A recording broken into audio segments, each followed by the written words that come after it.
د میدان وردګو مرکزی زندان کې د زندانیانو د سالم تفریح او ذهني سکون په موخه د دریو لوبډلو ترمنځ د والیبال سیالۍ ترسره شوې. مسؤلین وایي د اسلامي امارت په زندانونو کې زندانیانو ته د شکنجو پر ځای ورزش او زده کړې ورکول کیږي.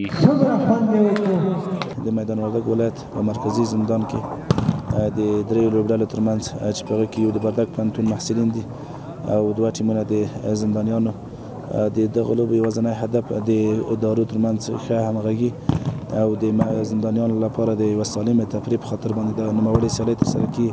د دوی د ذهني سکون په خاطر باندې، ذهني ارامتیا په خاطر باندې دې نه مخکې موږ ډېرې داسې برنامې په لاره باندې اچولې او وروسته کې پلان لرو او اوس فلحال هم دوی په حرفوي زده کړو باندې هم مصروفیت لري او همداشان په سواد آموزۍ او همداشان دیني او عصري زده کړو کې. زندانیان وایي په زندان کې ورته د زده کړه او ورزش ښه زمینه برابره ده او هم له مسؤلینو خوښي څرګندوي چې د دوی د ذهني ارامتیا په موخه یې دا ډول سیالۍ په لاره اچولې دي.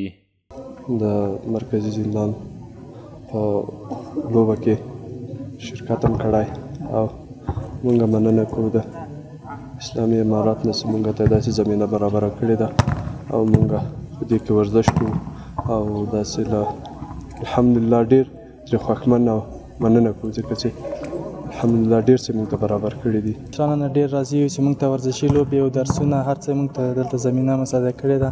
موږ له مشرانو څخه ډېر راضي او ډېر خوشحاله یو تېری. دلته په زندان کې شکنجې دا شی نشته. دلته موږ ته زمینې د والیبال او د درسو د هر څه زمینې مساعده کړي دي. موږ له مشرانو نه ډېر مننه کوو، ډېر خوشحاله یو تېری. مسؤلین وایي دا ډول سیالۍ له دې وړاندې هم په لاره اچولې او په راتلونکي کې هم د ترسره کېدو ډاډ ورکوي.